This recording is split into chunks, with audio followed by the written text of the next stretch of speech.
ახალციხეში რამოდენიმე მუნიციპალური ტრანსპორტის გრაფიკი შეიცვალა. თუ კი აქამდე საყუნეთი, ტყემლანა, თისელიდან წამოსული მუნიციპალური ტრანსპორტი ახალციხეში 9 აპრილისა და რუსთაველის ქუჩის გავლით ავტოსადგურზე მიდიოდა, ახლა ტრანსპორტი ამ მარშრუტს აღარ ასრულებს და პირდაპირ ავტოსადგურში შედის. იგივე ცვლილებაა სოფელ მინაძის ავტობუსის მარშრუტშიც. გადაწყვეტილება, როგორც მგზავრები ამბობენ, მათ სურვილებს ეწინააღმდეგება და არ არის მორგებული მგზავრთა ინტერესებზე. ამბობენ, რომ ახალი მარშრუტის გამო ტაქსის გამოყენება უხდებათ. რატომ შეიცვალა მარშრუტი? მერის მოადგილის ვაჟა ჩეჩილაძის პასუხი შემდეგია.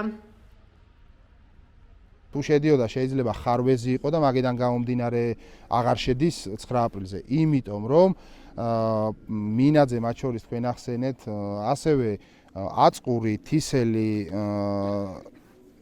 აგარის ადმინისტრაციული ხუთი სოფელი, მუგარეთი, კლდე, ანუ დაახლოებით 6-7 ავტობუსი ერთდროულად რო შესულიყო 9 აპრილიდან ქალაქში, იცით ჩვენი გზების ვიწროების შესახებ და საცობს გამოიწვევდა. ამიტომ ნებისმიერ სოფლის მკვიდრს, ვისაც უნდა 9 აპრილზე შესვლა, ან უნივერსიტეტში მოხვედრა, ან მეხუთე სკოლაში, ქალაქში მოხვედრა, ანუ 9 აპრილით ვინც სარგებლობდა, შესაძლებლობა აქვს აქედან გაყვეს დილით ტრანსპორტს, დაახლოებით შეიძლება 5 წუთის ლოდინიც არ მოუწიოს ეგრეთ წოდებული გალფის ზაპრავკასთან და იქ შეუძლია გადაჯდეს და მოხვდეს ნებისმიერ ადგილას.